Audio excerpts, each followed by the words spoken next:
It's not like salah, it's not like fasting.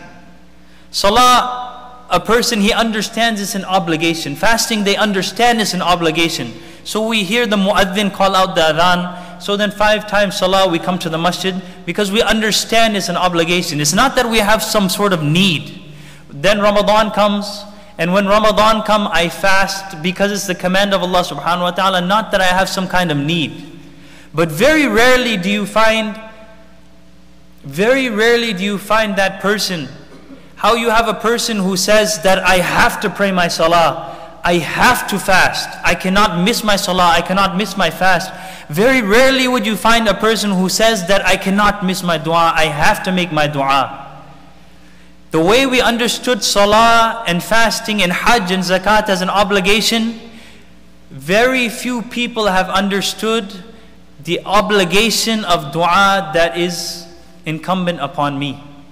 So this is the first thing, that first misconception, that I only make dua when I have a need. Whereas that person, if he were to look into the Quran, into the hadith, he would find a completely different picture.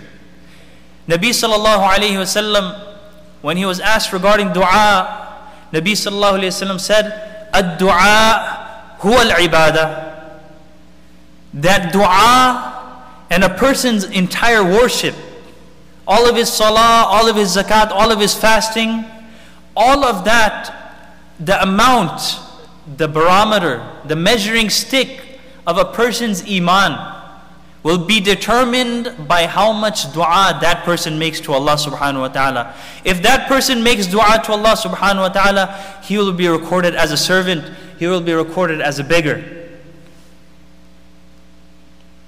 Ad-du'a huwa al-ibadah. That dua, it is ibadah. Like how we say al-hajj arafah. That the entire ibadah, the entire act of hajj, it's standing on the plains of Arafah. So our entire ibadah is dua.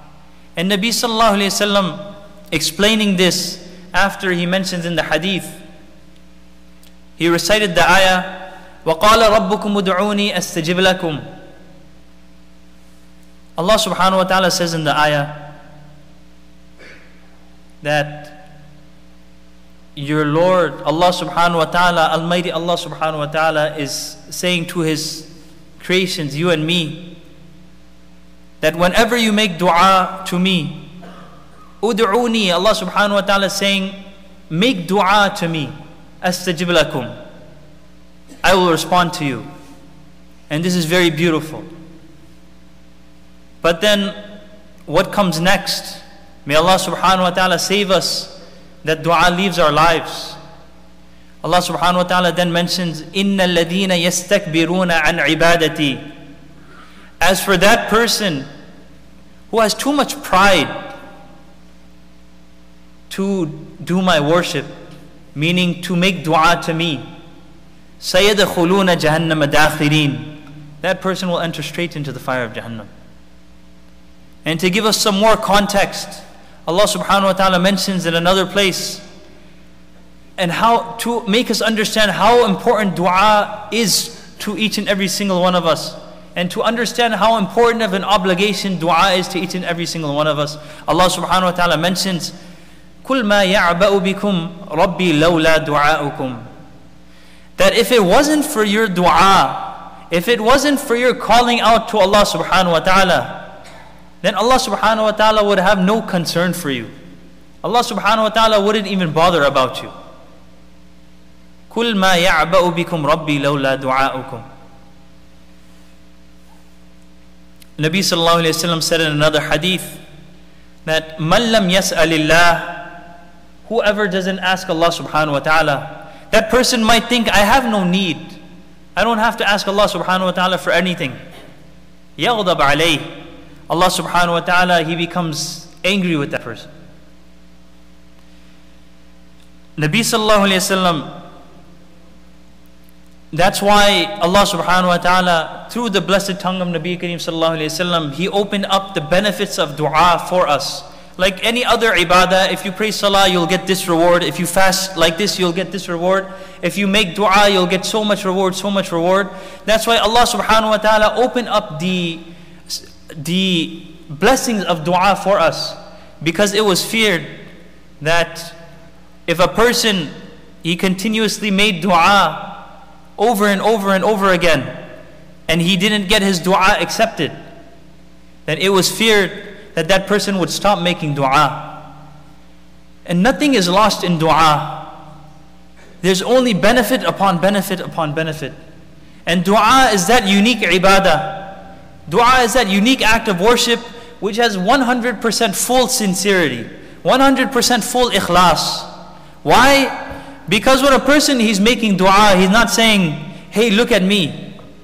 That person is crying before Allah subhanahu wa ta'ala. That person is begging Allah subhanahu wa ta'ala, please Allah, please Allah, please Allah. I beg of you, I beg of you, I beg of you. So dua is that unique ibadah that has 100% complete sincerity inside. And it's a unique thing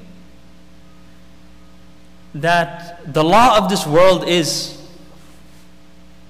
that the servant, whichever servant goes to his master and he asks his master and he goes to him, he says, boss, I need some food. Then the boss gives it to him. The second time he goes, he says, boss, I need some clothes. The boss gives it to him. The third time he goes, he says, boss, I need some shoes. The boss will get extremely irritated. The master will get irritated. He says, you are the servant and I am the master. You are supposed to be doing work for me. But Allah subhanahu wa ta'ala is completely unlike His creation. Allah subhanahu wa ta'ala, our relationship with Allah subhanahu wa ta'ala is that the more we ask Allah subhanahu wa ta'ala, the more beloved we become to Allah subhanahu wa ta'ala. Completely opposite. The more we ask Allah subhanahu wa ta'ala, the more we become beloved to Allah subhanahu wa ta'ala. Nabi sallallahu alayhi wa sallam, in two ways, he explained this beautiful concept of dua. Why maybe our du'as might not be answered the way we want it to be answered.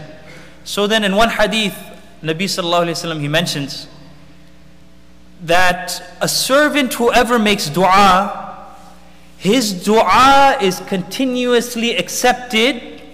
His dua is continuously accepted as long as he does not become impatient. Then the Sahaba radiallahu ta'ala alayhim, the Sahaba radiallahu ta'ala anhum ajma'in, they asked Nabi Kareem sallallahu alayhi wa sallam, what does it mean for a servant to become impatient? And Nabi Kareem sallallahu alayhi wa sallam, he says that the person is making dua, and he's making dua, and he's making dua, and when he doesn't see the fruit of his dua, he says, I'm making dua, and I'm making dua, I'm making dua, I'm not seeing any results. So then he stops making dua.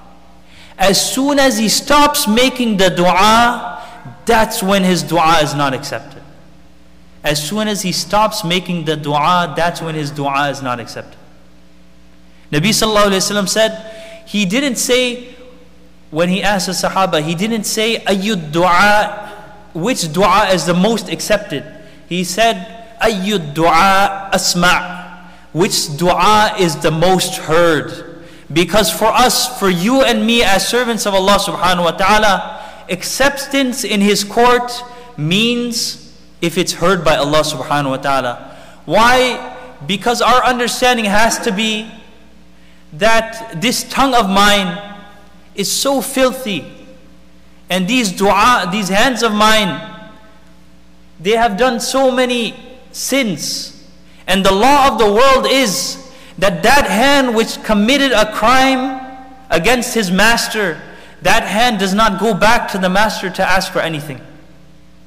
But this filthy tongue of ours and these hands of ours, when we lift it in front of Allah subhanahu wa ta'ala, that dua is exiting our mouth and it's traveling at such a speed, and it's traveling through the heavens, and it's banging against the arsh of Allah subhanahu wa ta'ala, and it's being accepted into that court of Allah subhanahu wa ta'ala. That is what it means for our dua to be accepted. a very pious friend of Allah subhanahu wa ta'ala, a famous sheikh, one of his disciples were asking him, one of his murids were asking him that I'm making dua and I'm crying before Allah subhanahu wa ta'ala, I'm crying before Allah subhanahu wa ta'ala, but my du'as are not getting accepted. So then this friend of Allah subhanahu wa ta'ala, he told that person that for you, for your Allah, for Allah subhanahu wa ta'ala to enjoy hearing the cries of your dua is more beneficial for you than to have your dua accepted by Allah subhanahu wa ta'ala. To have Allah subhanahu wa ta'ala hear your dua constantly is better for you and more beneficial for you than to have your dua accepted by Allah subhanahu wa ta'ala. This is how we have to understand the concept of dua. Because Allah subhanahu wa ta'ala, He's the Almighty. He doesn't need any single one of us. We need Allah subhanahu wa ta'ala. This is why we make the dua. But as we know, human beings, and Allah subhanahu wa ta'ala, He created us. He knows our nature. He knows that human beings, we understand, yeah, that's in the akhirat, that's very good. But Allah subhanahu wa ta'ala, He also knows that we as insan, humankind, we love seeing the results of our dua inside this world. And Allah subhanahu wa ta'ala, if He accepted every single one of our du'as, then there would be problems in the world. The world wouldn't work. One person wants this thing, another person wants the opposite. The world wouldn't work. But then at the same time, if our du'as, some of our du'as weren't getting accepted, then that person will lose hope and he would stop making dua. And so Nabi sallallahu alayhi wa sallam, he explained this in another hadith. And he says, مَا مِن مُسْلِمٍ يَدْعُو بِدَعْوَةٍ ليس فيها إثم ولا قطيعة رحم إلا أعطاه الله بها إحدى ثلاث. Nabi sallallahu alayhi wa sallam so beautifully, he says that there isn't a Muslim who prays and makes dua to Allah subhanahu wa ta'ala as long as he's asking for something halal and he's not breaking the ties of kinship. Then Allah subhanahu wa ta'ala will give him one of three things. إما أن تعجل له دعوته. The first thing Nabi sallallahu alayhi wa sallam says, really what was supposed to happen was that the servant, when he asked Allah subhanahu wa ta'ala, the servant is supposed to ask the master, what can I do for you? But when we ask Allah subhanahu wa ta'ala, what can I do for you? Allah subhanahu wa ta'ala told us that what you can do for me, what you do for me is you ask me to give you. Subhanallah. You ask me to give you. So Nabi sallallahu alayhi wa sallam says the first thing that happens, either his dua is answered inside the dunya. And one misconception is, we think like this is the highest form of acceptance. We made dua for a new car and poof, magically there's a new car. But in reality, this is the lowest form of acceptance. Because in other ahadith, we see that that person, when he sees, and this is coming to the second point, إِمَّا أَن يَدَّخِرَهَا لَهُ فِي الْآخِرَةِ, that either it gets accepted in this dunya, which is the lowest form of acceptance. This is another misconception we have to get out of our minds. Or either Allah subhanahu wa ta'ala stores it for us in the akhirah. When that person, he goes to the akhirah and he sees how much dua and how much blessings and benefits he gained in the akhirah, he would have wished that none of his du'as in this world got accepted. He would have wished that not a single dua of his in this world would have got accepted. And the third thing, Nabi sallallahu alayhi wa sallam says, وَإِمَّا أَن يَصْرِفَ عَنْهُ السُّوءَ مِثْلَهَا. Nabi sallallahu alayhi wa sallam, he mentions that nothing can save you from predestination. If Allah subhanahu wa ta'ala wants something bad to happen to you, na'udhu billah, we can have our security, we can have guards, we can have pit bulls, canines, watchdogs. But if Allah subhanahu wa ta'ala wants the robbery to take place, that robbery will definitely take place. But dua is that one unique thing. That person who makes dua, either it gets accepted in this dunya, either it gets stored for him in the akhirah, or either that dua is used to avert a calamity that would have befallen him. So Allah subhanahu wa ta'ala made the decree that punishment is coming towards you like a missile. And that person lifts up his hands. He makes dua. That punishment is about to hit. فَيَعْتَلِجَانِ In one of the hadith it mentions فَيَعْتَلِجَانِ. Then dua acts as a barrier, as a shield. It doesn't let that punishment hit. It tries to go to the left, the dua blocks it from the left. It tries to go to the right, the dua blocks it to the right. It was just about to hit, so close. When the Sahaba radiallahu ta'ala alayhim ajma'in, they heard of these benefits, they told Nabi sallallahu alayhi wa sallam, إِذَن نُكْثِرْ Then we'll make lots of dua. We're going to make lots of dua all the time. And then the reply Nabi sallallahu alayhi wa sallam gave, wallahi, if you can understand that Arabic, he said, Allahu Akthar.